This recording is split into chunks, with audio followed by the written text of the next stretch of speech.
Abra su Biblia en Segunda de Corintios. Vamos a continuar en la misma línea de pensamiento que la semana pasada nuestro pastor Germán Ávila nos compartió. En Segunda de Corintios, en el capítulo 4, Segunda de Corintios capítulo 4, vamos a continuar en el verso 13. Del verso 13 hasta el verso 18, es una porción algo larga, pero vamos a leerla con mucho cuidado y con mucha atención. ¿Sí? ¿Ya lo tiene? Dice la palabra del Señor, segunda carta del apóstol Pablo a los Corintios, capítulo 4, verso 13. Pero teniendo el mismo espíritu de fe, según lo que está escrito, creí, por tanto hablé. Nosotros también creemos, por lo cual también hablamos, sabiendo que aquel que resucitó al Señor Jesús, a nosotros también nos resucitará con Jesús y nos presentará junto con ustedes, porque todo esto es por amor a ustedes, para que la gracia que está extendiéndose por medio de muchos haga que las acciones de gracias abunden para la gloria de Dios. Verso 16. Por tanto, no desfallecemos. Antes bien, aunque nuestro hombre exterior va decayendo, sin embargo, nuestro hombre interior se renueva de día en día.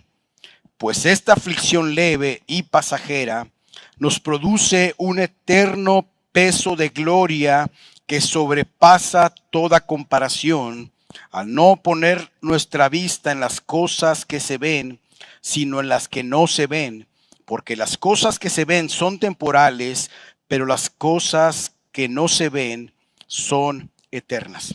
Acompáñeme a orar.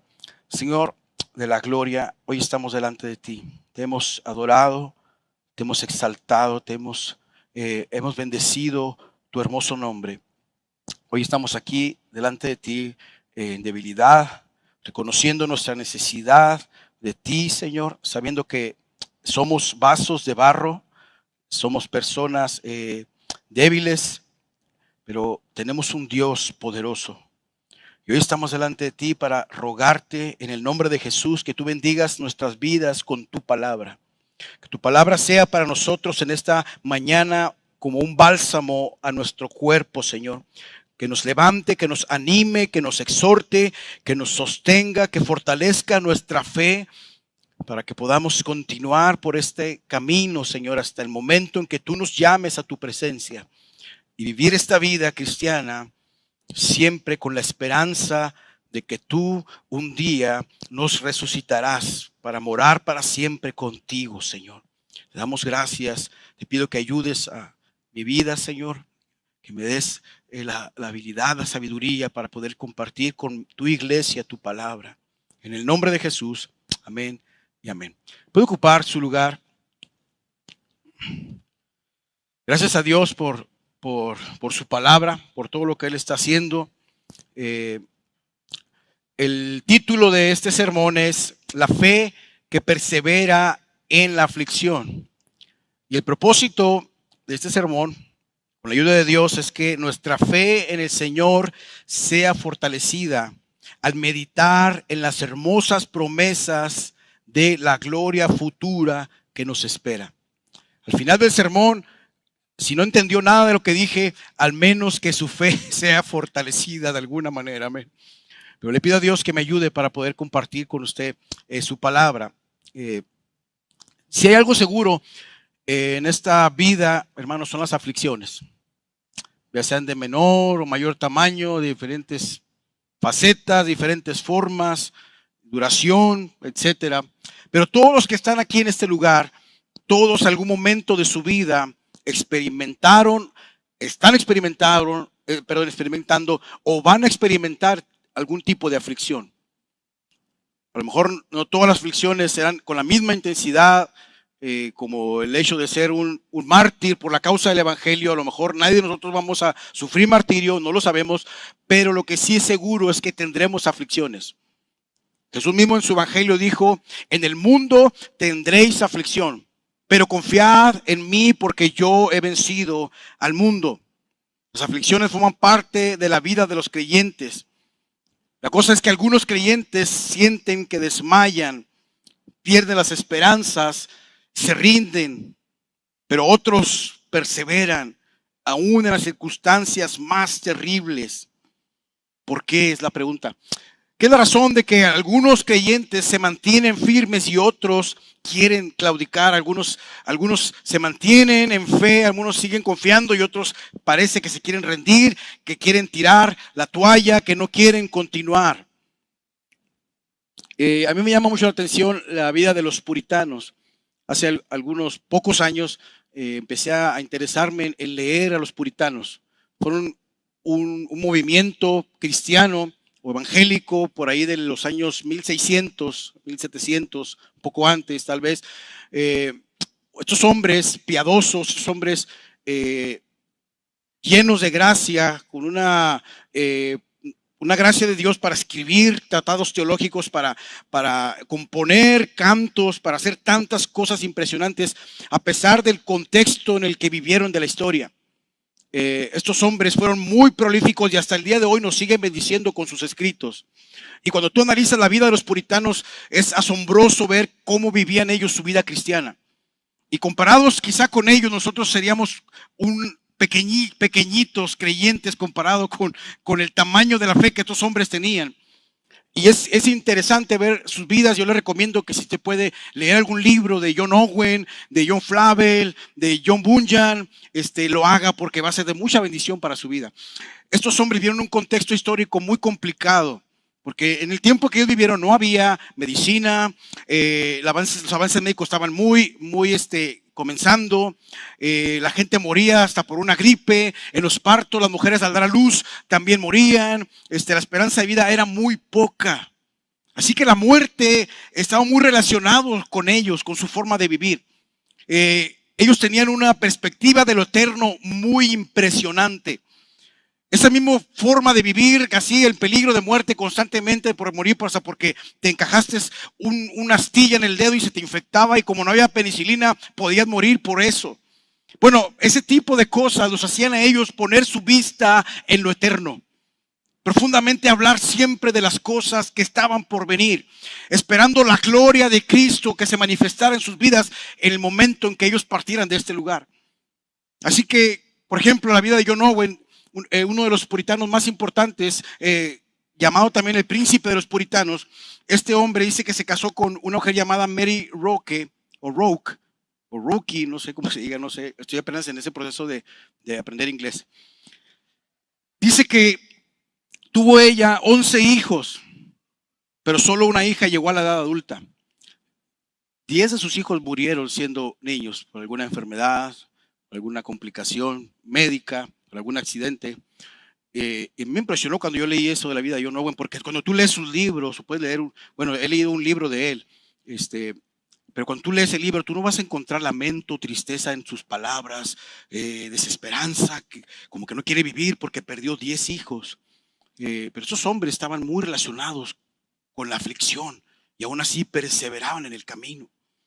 También John Bunyan, en su libro, lo llamado Gracia Abundante para un Pecador, él escribe en uno de los capítulos cómo fue su vida en la cárcel. Estuvo más de 12 años en la prisión por predicar el evangelio, por hablar de Cristo. Siempre se le dijo, sigue predicando el evangelio y te vamos a arrestar, acusándolo de estar promoviendo un culto religioso que no era permitido por las leyes de ese momento en la ciudad donde él vivía. Pero él siguió predicando y cayó en la prisión. Fue en la prisión donde él escribió el libro del Progreso del Peregrino, el libro que después de la Biblia ha sido el más leído en todo el mundo. También se lo recomiendo que lo pueda leer algún día. Este hombre escribió en uno de los capítulos, mientras estaba en la cárcel, fíjese lo que dijo él. La separación de mi esposa y mis pobres hijos, dice, ha sido para mí en este lugar como si me arrancaran la carne de los huesos. Y no solo porque soy agradecido por estas grandes misericordias, él está hablando de su familia y de sus hijos. Dice, pero también porque a menudo he traído a mi mente las muchas dificultades, miserias y las necesidades que sufre mi pobre familia. Él tenía una hija ciega, tenía 2 hijos y una de sus hijas era ciega. Su esposa murió muy joven, él se volvió a casar y la mujer con la que se volvió a casar se hizo cargo de sus hijos mientras él estaba en la cárcel. Tampoco ella tenía la forma de salir adelante mientras él estaba en la prisión, y él dice que se sentía triste por las muchas miserias y dificultades que su pobre familia sufría. Especialmente pienso, dice, en mi pobre niña ciega, que estaba más cerca de mi corazón que todo lo que tengo.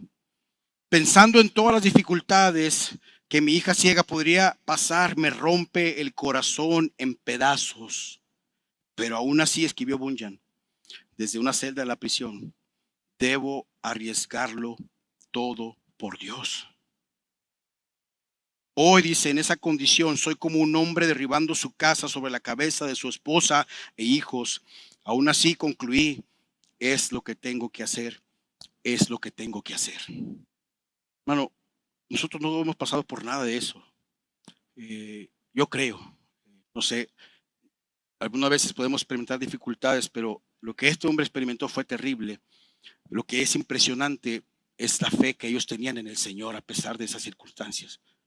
Y a veces nosotros, cuando se nos poncha el carro, nos ponemos a llorar. Señor, ¿qué voy a hacer ahora con esta llanta que se ponchó? Señor, ayúdame.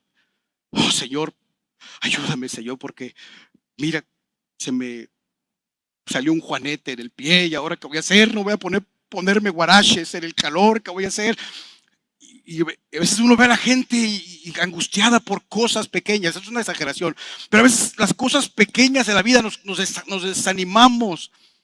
Queremos tirar la toalla por cosas pequeñas.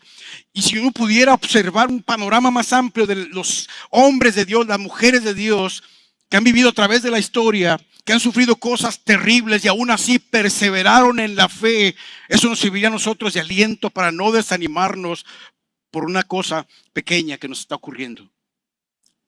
¿Cuántos dicen amén con eso? ¿Cuántos en ocasiones se desaniman por cosas pequeñas? ¿Cuántas mujeres a veces dicen, ay, mira, subí 1 kilo, ¿qué voy a hacer? No me queda la ropa.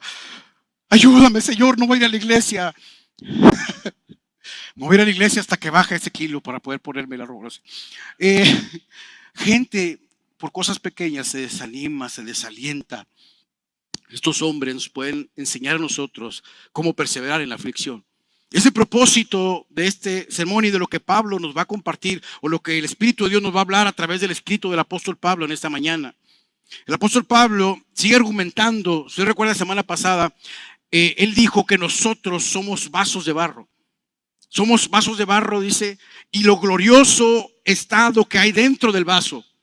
La gloria se encuentra dentro de nosotros, es el mensaje del evangelio. Eso es lo más glorioso que nosotros tenemos. De ahí en demás solamente somos vasos de barro, débiles, que se quiebran, que se fracturan, que pueden perecer en cualquier momento, que son como la neblina que un día están y al otro día pueden desaparecer. Así es nuestra vida.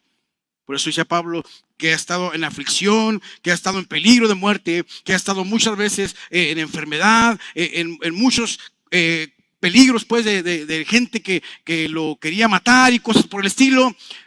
Dice, pero esa es la realidad de nuestra vida porque somos de barro. Estamos expuestos a eso. ¿Quién enferma? Dijo Pablo, y yo no. No entiendo a la gente que dice, ¿por qué me enfermo si yo soy un hijo de Dios? Si yo sirvo al Señor, ¿cómo es posible que me enfermé?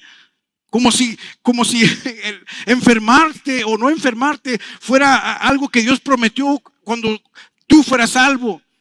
Eso no era parte del trato, hermano. Dios no murió en la cruz para que tú estuvieras cómodo y no te pasara nada. Él murió en la cruz para llevarnos un día a la presencia del Señor. Él rompió por medio de la cruz lo que nos separaba de Dios. Por eso hoy podemos estar aquí, enfermos o sanos, con enfermedades o sin enfermedades, pero estamos aquí por la misericordia de Dios. Amén. Gente que se enoja hasta con Dios porque se enferma. ¿Por qué me enfermo? Oh, y porque han hecho cosas según ellos. Fíjese, el legalismo nuestro, de que somos personas que no estamos constantemente en recuperación de nuestro legalismo.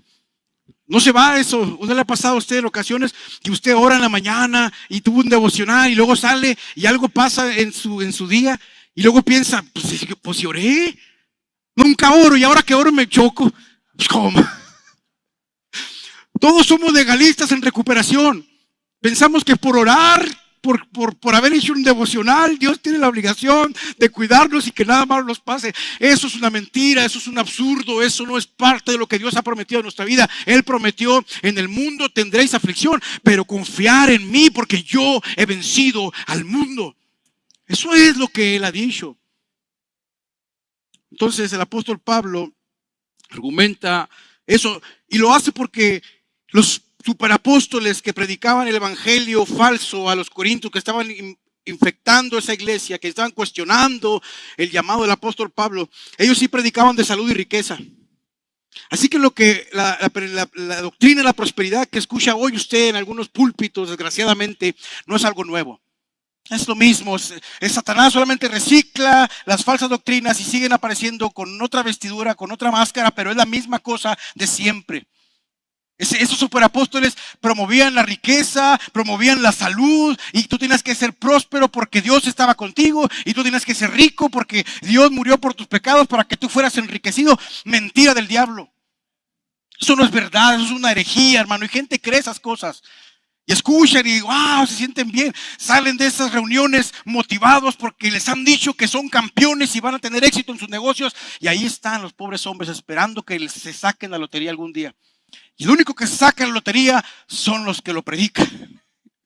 Porque ellos son los que se enriquecen con todos esos pactos y cosas que hacen para que la gente dé dinero. Engañan a las personas. Pablo está atacando eso en la iglesia de Corinto. Esos superapóstoles están haciendo eso en la iglesia.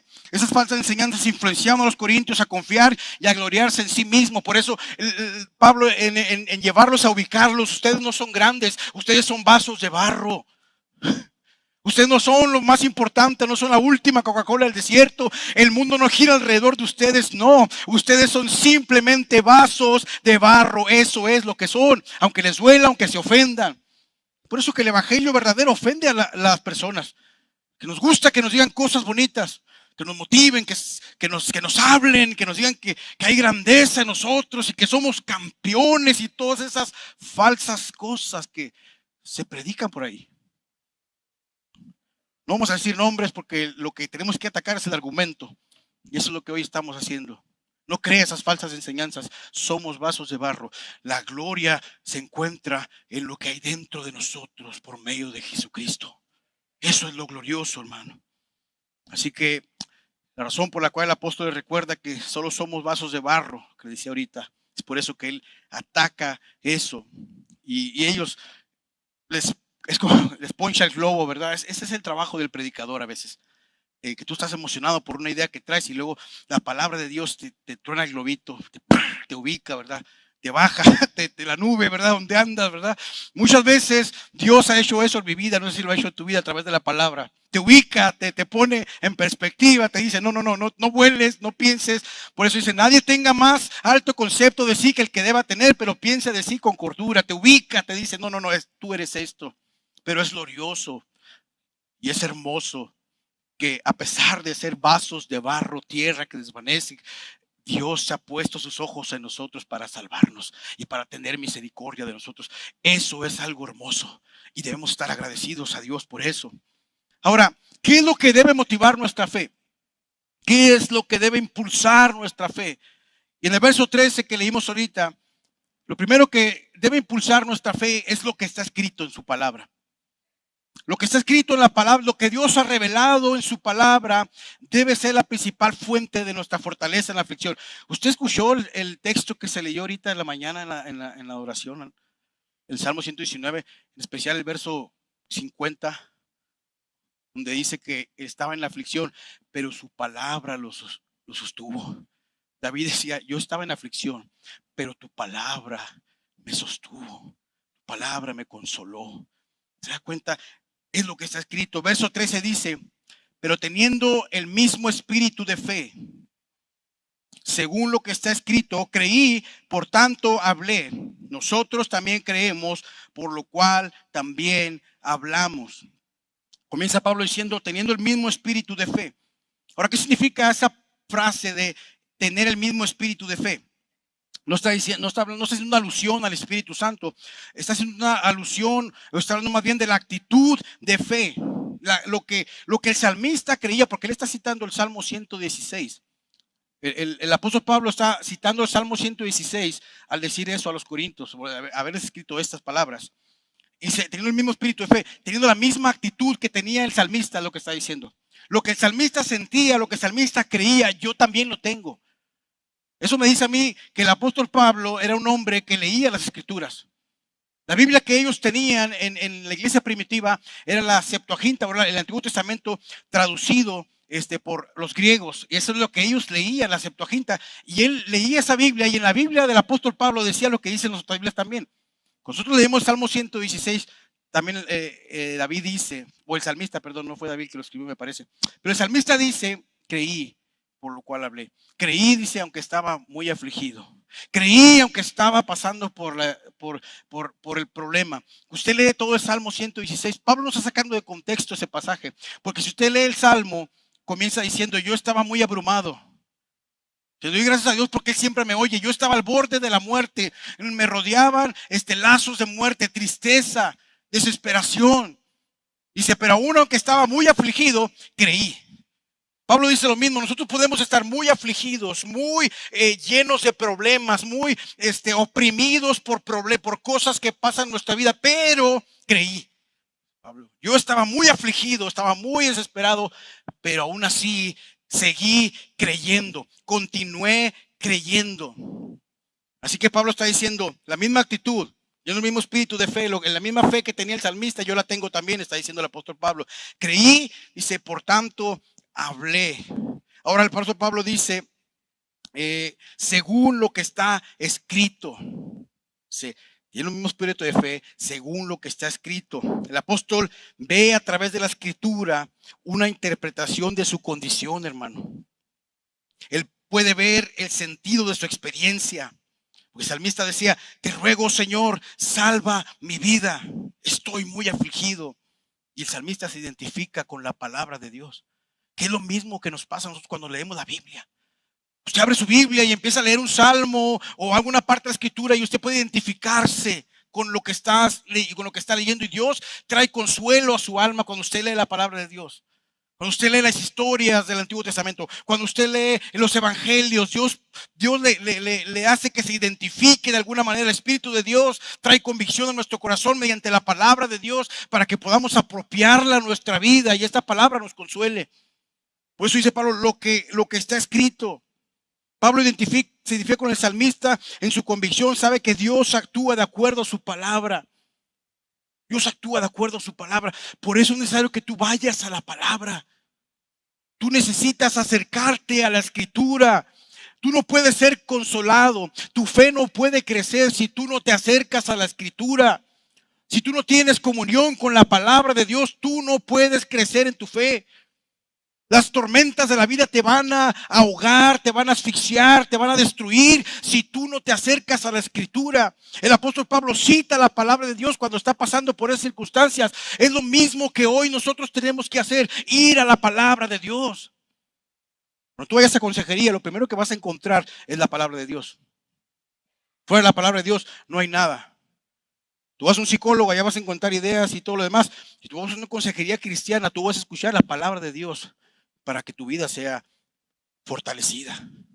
Es la palabra de Dios la que nos sostiene, es la palabra de Dios la que nos levanta. Pero si tú no te acercas a la palabra de Dios, tú no podrás ser fortalecido. Tu fe seguirá siendo igual, seguirás queriendo desmayar, querrás rendirte porque no estás siendo iluminado, no estás siendo impregnado. La palabra de Dios no está iluminando tu mente y tu corazón. Tú no vas a salir adelante. Vas a pasar muchos años quizá y así vas a terminar tu historia a menos de que vayas a la escritura. Fíjense en tus recuadros lo que dice. La fe que persevera crece. La fe que persevera crece a medida que somos expuestos a la palabra de Dios. Dice Romanos 10:17. La fe viene ¿por qué? Por el oír.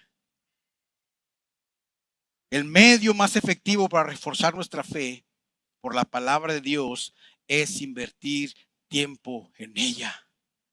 Y aquí yo te hago una exhortación, hermano, que inviertas tiempo en la palabra de Dios. La Biblia no es nada más para tenerla de adorno en el librero o ponerle en el tablero del carro para que se asolee o para traerla llena de chile colorado ahí rodando. Llegas a la iglesia, ¿dónde está mi Biblia? Y ahí están los pies abajo, toda pisoteada. Ah, aquí está mi Biblia, vámonos. No es la Biblia para eso. Tú tienes que tener la palabra de Dios, valorarla, apreciarla. No me refiero al libro, ¿verdad? Que lo estés limpiando ahí, si es de piel, que lo shines y todo. No, no, no. Me refiero a la palabra de Dios en sí. Tú la atesores en tu corazón. Que tú vayas a ella con fe. Que tú le digas a Dios, Señor, háblame. Yo me acerco a tu palabra, como dice Helman. Me acerco con reverencia porque tú has hablado esta palabra y yo la creo para mi vida. Si tú no inviertes tiempo en ella, hermano, tú no vas a ser bendecido. Tú no vas a ser prosperado. Y me refiero a tu alma. Refiero a tu persona, a tu espíritu, no va a crecer a menos que seas iluminado por esta palabra. La palabra de Dios es suficiente, no necesitas otra cosa. Olvídate de las experiencias místicas y todo ese tipo de cosas. Eso no hace crecer la fe de las personas. Que tú hagas cosas y tengas experiencias y yo sentí y todo eso. No, no, no. No se trata de lo que sentimos, se trata de lo que Dios ha revelado en su palabra y eso es lo que creemos y esta palabra es suficiente. Tú no necesitas nada más. Dice, yo sé que Dios habla en su palabra, pero ¿cómo no me da un sueño? ¿Cómo no veo una visión de repente de algo? La voz audible de Dios que me dice, Armando, deja de pecar, o algo así. Armando, lleva a tu esposa a comer. Armando Rocha, estoy hablando. Hoy no estoy hablando de mí. Gente quiere ese tipo de experiencias místicas en lugar de buscar la palabra de Dios para que ese sea el alimento que tú necesitas. Por eso el apóstol Pedro dijo, tenemos la palabra profética más segura. Lo que Dios ha decretado y hablado está aquí, hermano, en tu Biblia que tienes ahí en tus manos. No necesitas nada más. Esto es suficiente. Su palabra es suficiente, maravillosa para consolarnos, para levantarnos en la aflicción, para poner nuestros pies firmes en la vida y poder seguir caminando. Su palabra es suficiente. Ámala con todo tu corazón. Tenla en prominencia en tu vida. No la abandones, no la dejes, no la descuides, no te apartes de ella. Que sea tu alimento todos los días de tu vida. Léela constantemente. Léela con calma, léela toda y termina de leerla de pasta a pasta y vuelve a empezar así hasta que mueras. Siempre lee tu Biblia. No dejes de leerla. Que tu fe no va a crecer a menos que tú inviertas tiempo en la palabra. Por eso Pablo dice, creí, por tanto hablé. Todas las experiencias, hermano, de aflicción funcionaron en el apóstol Pablo como un catalizador que lo impulsaron a la predicación del evangelio. Para el apóstol Pablo era imposible creer la verdad del evangelio y no proclamarla. Mire, en lugar de que las aflicciones callaran la boca del apóstol o de otros hombres de Dios que sufrieron. ¿Ustedes se acuerdan en el libro de los Hechos, la vida de Esteban? Su ministerio fue muy corto, una predicación únicamente tenemos de él. Él era un diácono que fue nombrado para servir a las mesas. Este hombre, Esteban, dice que estaba predicando a un grupo de judíos. Y dice la Biblia que al terminar, él tiene su discurso, el sermón, donde los lleva a través de la historia del Antiguo Testamento, diciéndoles cómo han sido rebeldes desde sus inicios. Cuando va terminando el sermón, la Biblia dice que los que lo estaban escuchando crujían los dientes, así como querían matarlo. Y él no se detuvo, hermano. Cuando yo hubiera hecho eso, cuando estaban pensando y crujiendo los dientes como con ganas de matarme, yo hubiera cambiado el sermón. Pero no es para ustedes, es para otros, les hubiera dicho. O no sé qué les hubiera dicho. No tengo la fe de Esteban. Pero Esteban dice que no paró de predicar. Y luego todavía para rematar les dice, ustedes son siempre rebeldes, siempre resistan al Espíritu Santo del Señor. Y ahí fue donde la gota que derramó el vaso, hermano, lo agarraron y le arrancaron la ropa y lo mataron a pedradas. Y Esteban dice que dijo, como dijo Jesús, Señor, no les tomes en cuenta ese pecado. Se calzó sus ojos al cielo y dice que vio a Cristo a la diestra del Padre de pie. ¿O sentado? ¿De pie o sentado? ¿Te acuerdas, Memo? De pie, estaba de pie, casi como admirando o viendo como un hijo de Dios puede llegar hasta el final con tal de que la verdad del evangelio sea predicada. Eso es hermoso, hermano. Por eso el apóstol Pablo no desmayaba, esas circunstancias no le cerraban la boca de seguir predicando el evangelio. Parece algo contradictorio, parece algo que no tiene sentido. ¿Cómo puede ser que alguien que esté teniendo tantas luchas, dificultades, siga hablando de esa manera de su Dios? Se supone que su Dios a lo mejor no lo ayuda, su Dios no lo ve, sus necesidades, él no debería de honrarlo de esa manera, pero Pablo sabía que la verdad que Dios le había dado era necesario proclamarla porque Dios seguía siendo fiel. Las aflicciones no eran para taparle la boca, al contrario, funcionaban como un catalizador, como algo que lo impulsaba a seguir predicando el evangelio. Y es lo que tenemos que hacer nosotros también. Si estamos afligidos, si estamos desesperados, tenemos que seguir proclamando las verdades del evangelio donde quiera que estemos. En nuestras familias, con nuestros vecinos, en el contexto donde estemos, debemos de abrir la boca porque es imposible no hablar esta verdad. Tenemos que predicarla. Pablo la predicaba a pesar de que estaba pasando por eso. Dice John MacArthur, quien carece de convicción en la predicación, revela que carece de convicción en el corazón.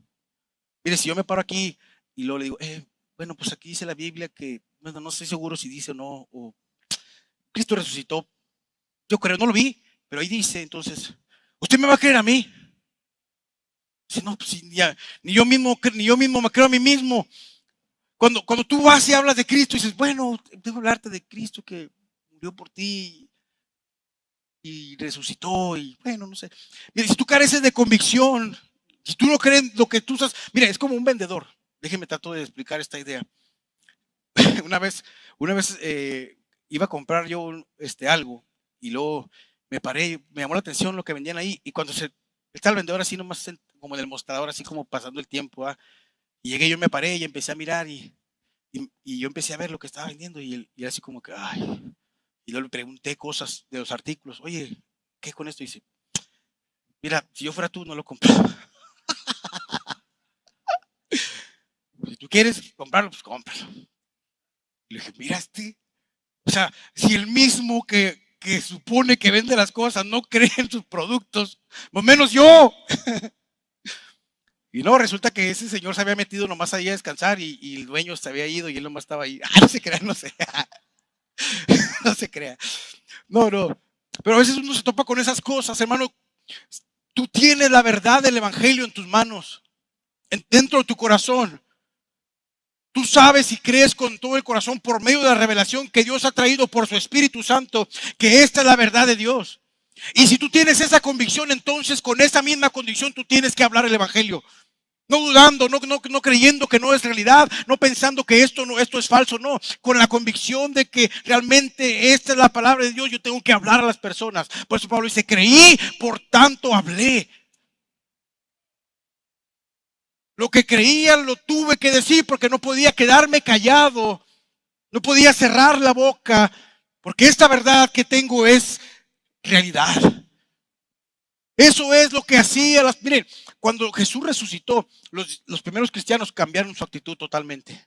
Porque la resurrección de Cristo fue el sello de que todo lo que Dios había dicho era verdad.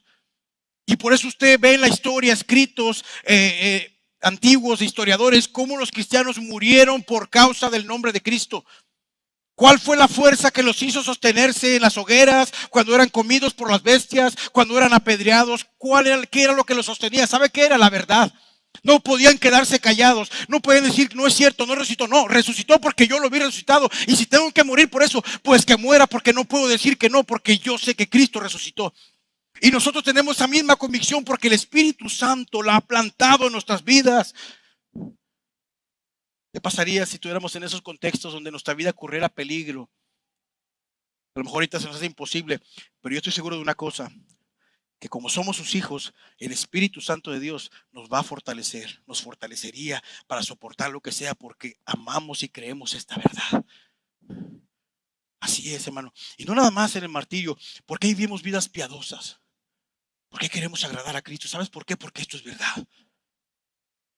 ¿Por qué nos abnegamos del pecado? ¿Por qué luchamos contra la tentación? ¿Por qué nos apartamos de lo que sabemos que no es agradable para Dios? ¿Sabes por qué? Porque sabemos que lo que Dios dice en su palabra es verdad. Esa es la verdad que nos impulsa a seguir a Dios con fidelidad.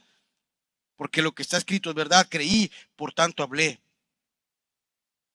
La falta de convicción es la razón por la que algunos predicadores diluyen la verdad del evangelio. Prefieren mentir para que su popularidad no se venga abajo, para no ofender a las personas, para mantener la audiencia, porque si le dicen la verdad, se le va a vaciar la iglesia.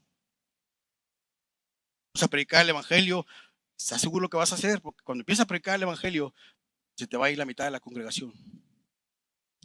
Algunas iglesias donde no predican el evangelio. No estoy diciendo que aquí se predica el evangelio, aquí tratamos por la gracia de Dios de hacerlo, hermano. Eso es nuestra responsabilidad. Eso es lo que queremos hacer. Por eso estamos aquí.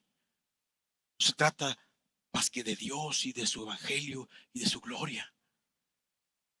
Y hay personas que no quieren ofender con el mensaje, porque el evangelio es ofensivo también, que confronta al pecado, confronta al pecador, pero es necesario. Por eso estudiamos semanas atrás que para los que se salvan es olor fragante, mas a los que se pierden, dices, es olor de muerte. El evangelio nada más causa dos cosas: o amamos el evangelio o lo odiamos. Nada más podemos hacer eso, pero es necesario hablarlo con convicción. Creí, por tanto hablé. La otra razón por la que podemos mantenernos firmes durante las aflicciones es precisamente por lo que dice el verso 14, por esa resurrección futura. Dice el verso 14, sabiendo que aquel que resucitó al Señor Jesús, a nosotros también nos resucitará con Jesús y nos presentará junto con ustedes. Ahora, ¿qué es lo que Pablo tenía en mente cuando estaba hablando? ¿Qué es lo que creía? En pocas palabras, dice, creí, por tanto hablé. Tengo la misma actitud del apóstol. Pero ¿qué es lo que creía? Bueno, el verso 14 se tiene que enlazar con el verso 13. Él dice que creyó, pero ¿qué es lo que creía? Bueno, él lo dice en el verso 14. Sabiendo que aquel que resucitó al Señor Jesús. Me faltó un recuadro. Sí. Vamos a ver ese recuadro antes de que se me pase. Fíjese, el que me faltó dice, quienes creen genuinamente. ¿Sí lo tienen? Ahí está. La verdad, dice, no pueden evitar hablar de ella. Nosotros también creemos, por lo cual también hablamos. Me disculpa, se me había pasado, pero no quiero que se quede sin su nota ahí. Gracias, Jaime. Ahora, ¿qué es lo que Pablo creía, por lo cual hablaba? ¿Qué es lo que Pablo creía? Bueno, lo que Pablo creía es lo que dice el verso 14, sabiendo que aquel que resucitó al Señor Jesús, a nosotros también nos resucitará con Jesús. Él creía en la resurrección, hermano. El valor, la fuerza para hablar del evangelio y no desmayar venía de creer con convicción en la gloriosa realidad de la resurrección. Esa era la convicción. Eso es lo que él creía con todo su corazón, en la gloriosa realidad de la resurrección. El apóstol Pablo ya había tratado esa doctrina. Él ya había hablado de eso. Ustedes recuerdan en la carta pasada que Dios permitió estudiar, vimos en el capítulo 15 de la primera carta, donde Pablo habla de la resurrección. Y quiero leer algunos versos para traerlo a su memoria. Y los que no lo escucharon ese sermón, pues lo van a más o menos, no vamos a predicarlo otra vez, pero vamos a leer la cita donde Pablo argumenta eso. En el verso 13 él dice, y si no hay resurrección de muertos, entonces ni siquiera Cristo ha resucitado. Y si Cristo no ha resucitado, vana es entonces nuestra predicación y vana también es la fe de ustedes, diciendo es en vano. Mira, si Cristo no ha resucitado, tu fe es vana, tu fe no tiene sentido, no tiene caso que estemos aquí. Verso 16 también dice, porque si los muertos no resucitan, entonces ni siquiera Cristo ha resucitado. Y si Cristo no ha resucitado, la fe de ustedes es falsa. Pero dice que es vana y ahora dice, es una fe falsa. Es una fe falsa. Todavía están en sus pecados. Si Cristo no resucitó, entonces significa que el Padre no recibió con agrado el sacrificio de su Hijo. Entonces no hay justificación, no hay pago por el pecado. Seguimos estando muertos en nuestros delitos y pecados. Entonces dice Pablo, también los que han dormido en Cristo están perdidos. Los que murieron en Cristo, los que han muerto antes que nosotros, dice Pablo, si no resucitó el Señor, entonces ellos también están perdidos.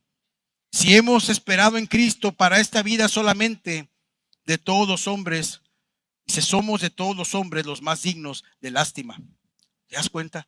Dice, si Si solo esperamos, imagínate, dice Pablo, como ustedes, la iglesia de Corinto estaba creyendo que Cristo no había resucitado y ellos pensaban que eso no afectaba la fe. Bueno, seguimos reuniéndonos en la iglesia, cantando, adorando al Señor. Cristo no resucitó, pero no importa, vamos a seguirnos congregando y vamos a seguir alabando al Señor. Y Pablo dice, hey, ¿no se dan cuenta que lo que ustedes están haciendo, están anulando toda la fe? No tiene sentido que ustedes se junten y canten y hagan todo eso. Si Cristo no resucitó, ustedes que están esperando en Cristo solamente para esta vida, son los más dignos de lástima de todos los hombres. Tristemente están siendo engañados, está diciendo, viviendo así. Pero el verso 20 dice, pero ahora Cristo ha resucitado de entre los muertos. Cristo, entonces nuestros pecados se han sido perdonados. Entonces hemos sido justificados por la fe. Entonces la realidad de la resurrección es para nosotros también. Entonces si esperamos una vida eterna, entonces las aflicciones del tiempo presente no se comparan con la gloria que ha de venir. Bueno, eso va más para adelante, ya estoy adelantando el sermón, pero ahorita lo vamos a volver a ver, amén. Si se da cuenta las implicaciones, por eso Pablo dice, yo creí, por lo cual hablé. Esto es lo que creyó Pablo. ¿Qué causa en nuestros corazones la esperanza de la resurrección? Fíjese lo que dice 2 Corintios 1:9. El tener la esperanza de la resurrección, fíjese lo que causa. En 2 Corintios capítulo 1, verso 9, ya lo vimos. Pablo está narrando su experiencia en alta mar cuando estuvo en el naufragio donde se dieron por muertos. Y fíjese lo que dice Pablo, 2 Corintios, está en sus recuadros, capítulo 1, verso 9 y 10. De hecho, dice, dentro de nosotros mismos ya teníamos la sentencia de muerte, a fin de que no confiáramos en nosotros mismos, sino en Dios que resucita a los muertos. ¿Se da cuenta? Y sigue leyendo, el cual nos libró de tan grande peligro de muerte y nos librará, dice, y en quien hemos puesto nuestra esperanza de que Él aún nos ha de librar. Está diciendo que cuando estábamos en la más profunda aflicción, que ya habíamos perdido toda esperanza de salvarnos, dice, a fin de que ¿qué? A fin de que no confiáramos en nosotros mismos. Es una de las cosas que hacen las aflicciones en nuestra vida, hermano. Quitan de nosotros mismos nuestra confianza. Que dejemos de pensar en que nosotros podemos solucionar las cosas, en que nosotros somos suficientes para salir adelante de todas las cosas que enfrentamos. Y lo que hace la aflicción es mostrarnos la realidad de quiénes somos y que necesitamos a Dios. Pablo dice que se sintieron así. Dice, ¿por qué? Afino con el propósito de que no confiáramos en nosotros mismos, sino en quién, sino en Dios. Sino en Dios de Abraham o Dios de Isaac, sino en Dios que nos provee. No, dice, sino en Dios que resucita a los muertos. La resurrección, hermano, mantenía la esperanza viva en la vida de los creyentes. Cuando estaban afligidos, cuando estaban pasando por la mayor tribulación, la resurrección era lo que los hacía estar de pie. La esperanza de la resurrección nos ayuda a quitar de nosotros mismos la confianza y depositarla completamente en Él. La doctrina de la resurrección es la que nos da la esperanza necesaria para perseverar, mientras sufrimos. Cuando usted está en la mayor aflicción, supongamos a alguien que está enfermo muy gravemente y está pasando por la aflicción de la enfermedad. El solo pensar en que un día voy a resucitar con Cristo, en que esto no es para siempre, eso trae esperanza a nuestro corazón. Eso es lo que el Pablo estaba diciendo. Yo estaba en alta mar, habíamos perdido toda esperanza de salvarnos. Ya dijimos, hasta aquí llegamos, ya colgamos los tenis, adiós mundo cruel, lo que quieran decir, ¿verdad? Pero ya se acabó hasta aquí. ¿Cómo dice otra frase? Chupamos faros, lo que sea. Ya se acabó todo. Pero dice, confiamos en Dios que resucita a los muertos. Hermano, cuando se sienta así, como le acabo de decir, que hasta ahí Dios la mata. Ay, sigo diciendo. A ver si me acuerdo más en lo que estoy hablando. No se crea. Pero cuando usted se sienta así, hermano, tiene que pensar en Dios que resucita a los muertos. No nada más eso, dice, como Dios tiene el poder para resucitar a los muertos, dice, el cual nos libró de tan grande peligro de muerte y nos librará, dice, y en quien hemos puesto nuestra esperanza de que Él aún nos ha de librar en el futuro. No nada más nos libró ni nos está librando, sino que nos libra. Pablo está haciendo la alusión a a todas las etapas de su vida, pasado, presente y futuro. Dios ha sido fiel y Dios seguirá siendo fiel. Amén. Me quedé. Verso 15. Porque todo esto es por amor a ustedes, dice Pablo, para que por la gracia que se extiende, para que la gracia, que se está extendiendo por medio de muchos, haga que las acciones de gracias abunden para la gloria de Dios. Mire, hay una relación, podemos ver, la relación del apóstol Pablo con la iglesia de Corinto. Pablo amaba a esa iglesia, es la razón por la que la soportó, no hay otra explicación. Si cuando leía la primera carta usted veía todas las cosas que ellos hacían y lo que siguen haciendo en una segunda carta. Muchos de nosotros, yo hubiera dicho, ya saben que cierren esa iglesia no va a funcionar, nos rendimos más, ni esa iglesia que le vaya bien, busques un pastor, yo no quiero saber nada de ustedes son unos desgraciados, o algo así, ¿verdad? El apóstol Pablo los amaba, hermano, como un padre ama a un hijo.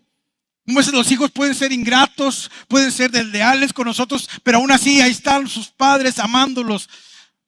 Amamos a la iglesia por eso, hermano. Y usted a veces, algún hermano le hace una cara o no le saluda, lo que sea, y usted ya no lo quiere amar. Y Pablo soportó, olvídese, muchísimas cosas y lo seguía amando. Dice, no, me lo topé en la entrada y se hizo como el que no me miró. Pues que Dios lo bendiga. Así seguro, ¿verdad? Y a mí que no me olvide. Hermano, ¿se imagina el apóstol Pablo diciendo eso? Pues si Dios los bendiga, no me quieren. Y a mí que no. El apóstol Pablo los amaba. Hasta el fin soportaba sus debilidades. Como un padre o un hijo. Pues dice, todo esto, hablando de las aflicciones, todas las aflicciones, estaba en peligro de que lo mataran constantemente, viajando. No había como ahora aviones ni camiones, no, ellos tenían que caminar muchísimos kilómetros para llegar de una ciudad a otra a predicar, pasando peligros de asaltantes, peligros de falsos hermanos, peligros de muerte, de infecciones, de picaduras de animales, de olvídese de tantas cosas. Él soportó todos esos peligros por amor de la iglesia, para llevarles el mensaje del evangelio. Todo esto soporté por amor a ustedes. Y nosotros no soportamos nada, ni un calorcito, y nos rendimos bien fácil. Y si no hubiera refrigerador o aire acondicionado en la iglesia, no voy a la iglesia porque se me baja la presión. No están funcionando los aires. Ahí me avisa, pastor, cuando arreglen los aires para ir al culto, porque a mí se me baja la presión. Si no, me voy a cambiar de iglesia donde haya refrigeración o algo así. ¿Se acuerda? Pablo no pensaba en esas cosas. Nosotros a veces somos muy simples, hermano. Perdón que se lo diga. Lo digo con amor, hermano. Somos muy simples. Somos a veces cristianos de alto mantenimiento. Esos carros caros que cuando usted les hace un mantenimiento, le sale bien caro el mantenimiento. Así a veces nos comportamos nosotros. ¿Qué padres esos? Esos carros que el mantenimiento sale bien bien barato, hermano. Bujías baratas, aceite barato, filtro barato, y vámonos y andan y no se quejan. A veces somos así, hermano. Pablo dice, yo soporté todo esto por amor a ustedes. Soporté todas esas cosas porque los amo. Así debemos amar a la iglesia de esa misma manera. Soportamos cualquier cosa por amor a ustedes. Dios es bueno, amén. ¿Dónde estoy? Aquí estoy. Ahora, ¿cuál era el propósito final? O sea, ¿por qué soportó eso? ¿Por qué los amaba? Hay algo más importante que el amor que le tenía a ellos. Dice el apóstol Pablo, para que la gracia que se está extendiendo por medio de muchos. O sea, Pablo tenía un propósito. Yo vengo a ustedes, les predico el evangelio para que cuando el evangelio sea predicado a ustedes, la gracia de Dios se extienda a muchos. Que gente conozca el evangelio, que en la iglesia se siga predicando el evangelio. ¿Para qué? Dice, para que abunden las acciones de gracias para la gloria de Dios. Porque cuando alguien se convierte a Cristo, hermano, esa persona es una persona que da gratitud al Señor. ¿O no? Usted no siente darle gracias a Dios, usted no le agradece a Dios por haberlo salvado. No sentimos el deseo de decirle, Señor, gracias porque yo estaba perdido y me encontraste. Gracias porque me diste la luz, la esperanza de la vida de Cristo en mi vida. Gracias porque yo no merecía absolutamente nada, estaba perdido, te odiaba y aún así tuviste misericordia y me salvaste. Aún siendo yo un ingrato, un desobediente, un blasfemo, tú has tenido misericordia de mí. Gracias, Señor. No sentimos ese deseo de dar gratitud. Es lo que dice Pablo, para que esa gratitud aumente y aumente. ¿Para qué? Para que Dios sea glorificado. La gente dé gracias a Dios por eso, para que la gloria de Dios se extienda. Dicen en sus recuadros, entre más personas son alcanzadas por el mensaje del evangelio, más personas darán gracias a Dios. Todo esto es para la gloria de Dios. Entre más personas conozcan el evangelio, más gente dará gracias a Dios y Dios será más glorificado. Y el último punto, dice el verso 16, por tanto, no desfallecemos. La siguiente razón por la cual no desfallecemos es por la esperanza de la gloria futura. Hablamos de la palabra de Dios,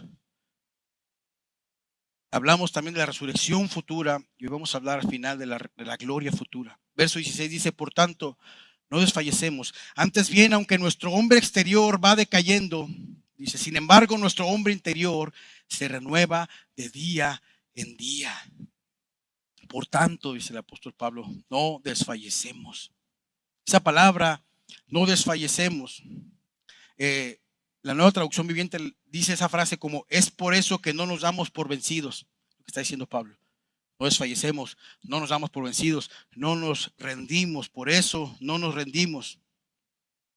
Ahora, todos sabemos, hermanos, que nuestros cuerpos físicos cada día se van desgastando. No. El otro día en la mañana me levanté y empezó a tronar todo, hermano. Ah, caray. Parecía que se estaba desarmando algo. Hermano, yo no había pasado por eso. Qué tristeza. Las rodillas y que. ¿Quién más se identifica conmigo? Levante su mano. Amén. Mire, yo siempre me consideraba una persona con su vista 20/20. O sea, yo estaba. Alguien decía, ¿qué dice allá? Y lo, ¿cómo que no alcanzas a leer? Pues mira, ya dice, y hasta yo me jactaba, ¿verdad? Ahí dice esto, y como que me ponía más lejos para que vieran cómo sí tengo una vista muy como los conejos. Bueno, no sé si los conejos vean así, ¿verdad? Pero pues a mí desde chiquito me dijeron que comiera zanahoria porque los conejos tienen buena visión y yo comía zanahoria. Bueno, y el otro día yo estaba leyendo, leo por la noche, generalmente me gusta leer por la noche, y estaba yo ahí sentado y empecé a. Luego me hacía así, ¿verdad? Y luego me daban ganas de agarrar un selfie stick para ponerlo así lejote. Él iba a decir a Alejandra, ponle así la Biblia o el libro para leerlo y pararme yo a unos 2 metros. Me di cuenta que tengo la vista cansada y que necesito tener más luz para mirar. ¿Sabes por qué? Porque la palabra de Dios no se equivoca. Realmente este cuerpo se está desgastando. Y hay gente que eso lo pone triste. Hay mujeres que se deprimen porque se ven en el espejo y lo, ay Dios, Padre Santo. Bueno, también hombres, ¿verdad? Hay hombres también que se ponen mascarillas y todo eso. Ahorita vienen para orar por usted. ¿Cómo se ve usted y dice, ¿qué está pasando? Y hasta ya no me voy a reír así como me reí. Ya me reí. Porque ya no quiero, por favor, que eso se pare, que se detenga. Nada detiene eso, hermano, porque es algo que está ahí por efecto del pecado. Y mientras estemos en este cuerpo, bien, nuestra alma fue regenerada, el cuerpo no. Un día será regenerado, un día el cuerpo será glorificado, pero por lo pronto este cuerpo se está desgastando, dice el apóstol Pablo. Fuimos a jugar, vamos una vez al año al parque, un parque que está por el área central, el Día de Gracias con los jóvenes adultos a jugar. Jugamos flag, fútbol y después de eso jugamos un poco de soccer. Ese día jugamos, estaba yo ahí jugando, creyéndome chavalón, ¿verdad? Al otro día parecía que me han puesto una arrastrada, que me han pegado en el estómago, que no me podía ni parar.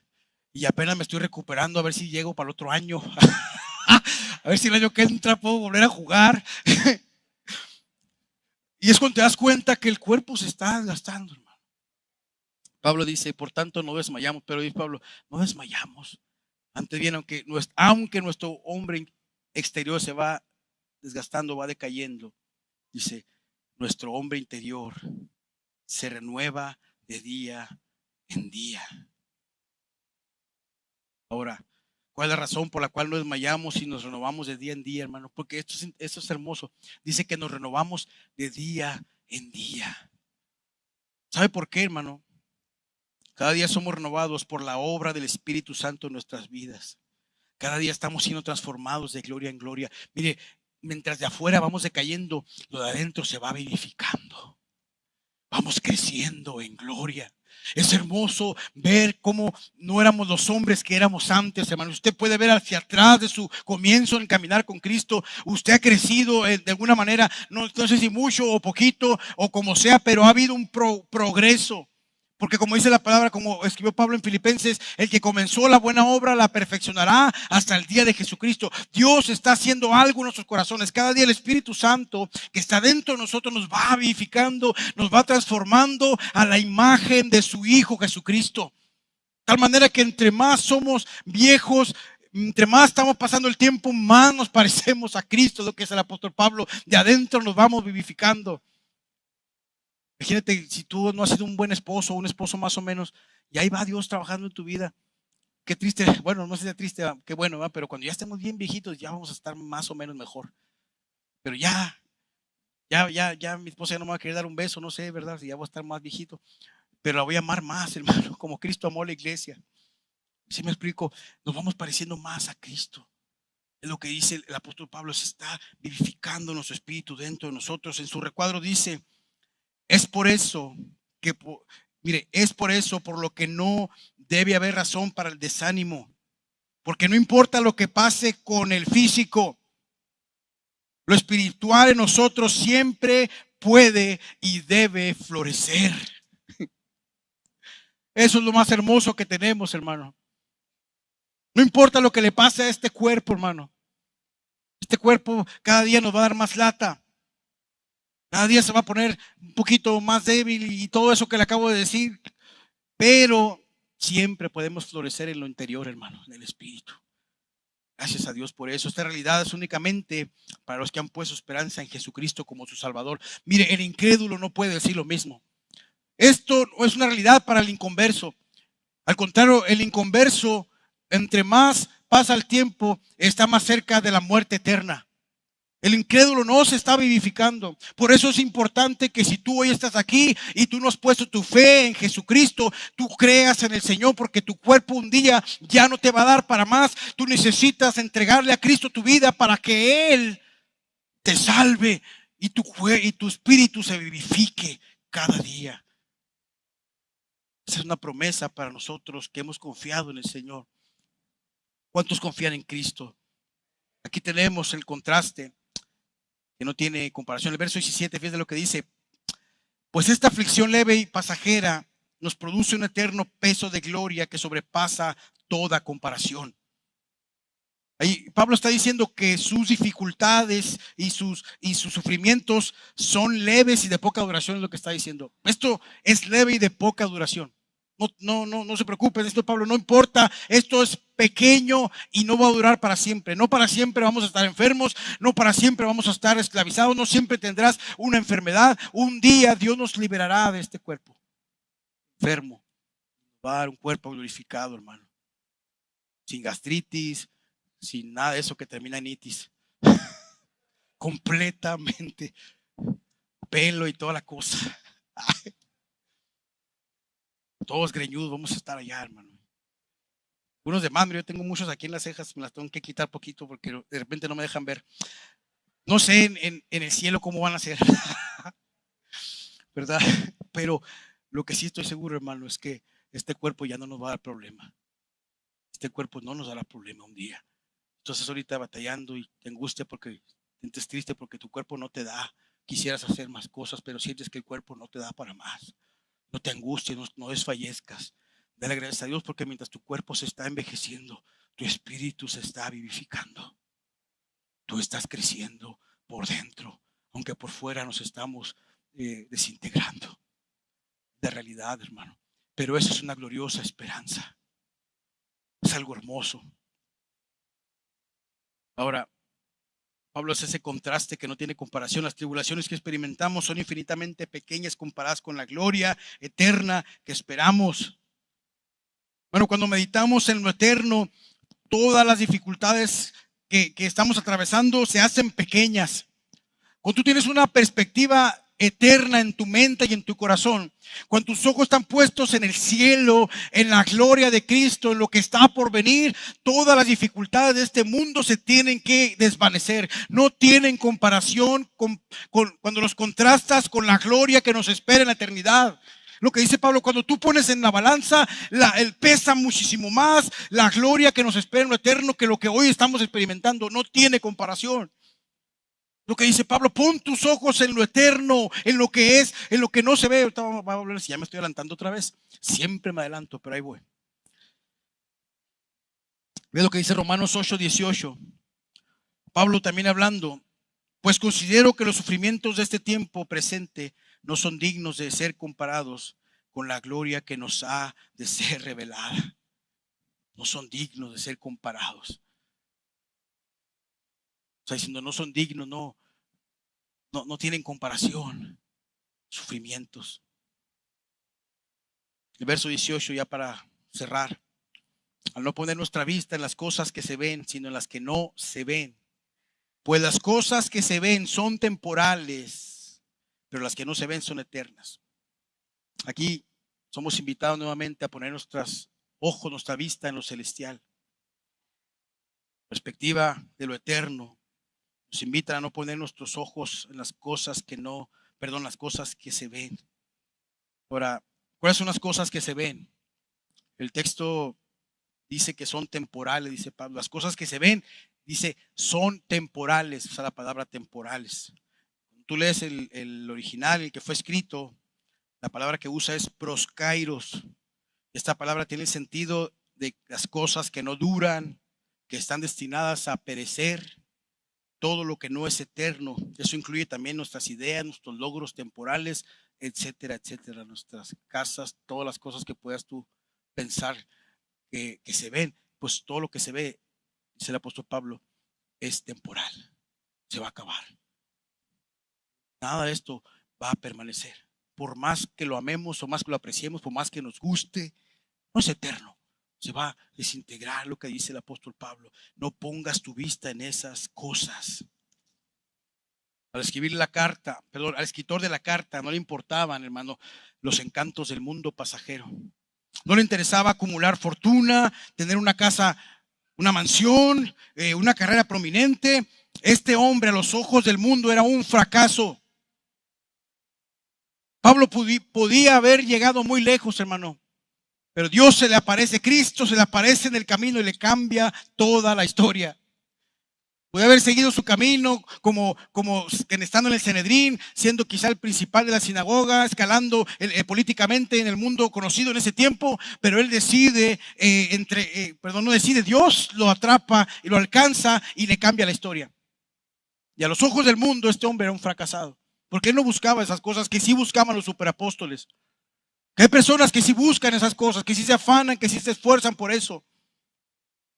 Dice 1 Juan 2:17, el mundo pasa y también sus pasiones, pero el que hace la voluntad de Dios permanece para siempre. El mundo pasa y todas sus pasiones, todas las cosas que amas y que te gustan de este mundo, es pasajero. Se va a ir. Ahora, ¿qué valor tiene lo temporal para nosotros? Nos importa demasiado, nos quita el sueño, nos inquieta mucho. ¿Es lo temporal para nosotros una prioridad? De tal manera que parece que viviremos aquí para siempre. Como si este fuera nuestro destino final. Como si aquí fuéramos a vivir para siempre, no sé. Así nos preocupan las cosas. Quiero que vaya conmigo a Filipenses 3:20.